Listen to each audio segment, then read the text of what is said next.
នៅក្នុងភូមិមួយមានកូនអ្នកសុកសេម្នាក់គាត់ស្អាតខ្លាំងស្អាតដាច់គេប្រចាំភូមិហើយដល់អញ្ចឹងល្បីខ្លាំងអញ្ចឹងទៅក៏មានកូនអ្នកមានម្នាក់មកពីទីក្រុងក៏មានខ្លាំងដែរមកដល់នាំបណ្ណាការមកសុំទៅដឹង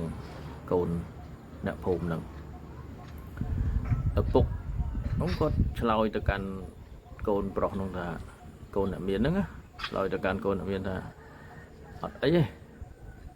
ឲ្យតែធ្វើតាមលក្ខខណ្ឌគាត់បានគាត់លើកកូនឲ្យដល់អញ្ចឹងថាធ្វើអីលោកពុកក្មេកនោះគេហៅឪក្មេកមកគេដឹងឲ្យបានណាអ៊ំនោះឆ្លើយវិញថាមិនពិបាកទេខ្ញុំជាអ្នកកសិករអ្នកស្រែអញ្ចឹងខ្ញុំត្រូវការកូនប្រសាចេះយ៉ាងអន់ណាស់ក៏អាចនៅមើលថែអីសัตว์អីគាត់ចិញ្ចឹមអីចឹងណាឥឡូវខ្ញុំដាក់លក្ខខណ្ឌងាយឲ្យមួយធ្វើម៉េចចាប់កតុយអាគោឡើងកមិនមែនគោទេកបីឡើងកខ្ញុំមានកបី3ធំកបីឡើងកចាប់កតុយកបីខ្ញុំមួយណាក៏បានដែរឲ្យតែចាប់បានខ្ញុំលើកកូនឲ្យដល់អញ្ចឹងគាត់នាំចូលទៅក្នុងទីលានកបីហ្នឹងកបីឡើងកហ្នឹងហើយដល់នាំចូលទៅសួរថាត្រៀមហើយនៅហើយប្រឡែងកបីមួយ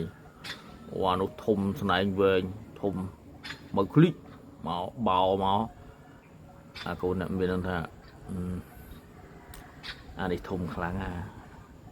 ចាំមើលអាក្រោយក៏បានដែរមួយនឹងឲ្យវាទៅផុតសិនណាគេឲ្យអានឹងទៅផុតគេចាប់មើលអាទី2មធុពុកក្មេងហ្នឹងពុកកូនស្រីហ្នឹងប្រឡែងអាទី2មកនោះធំជាងអាទី1ទៀតស្នែងក៏ស្រួចជាងអាទី1ទៀត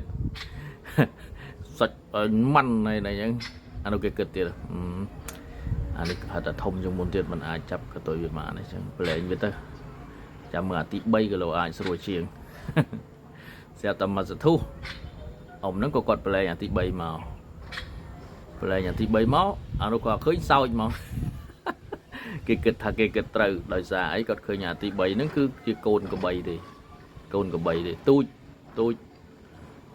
អញ្ចឹងគេសង្ឃឹមថាគេគិតត្រូវកបីហ្នឹងមកនោះគេលូតហក់ទៅចាប់កតុយ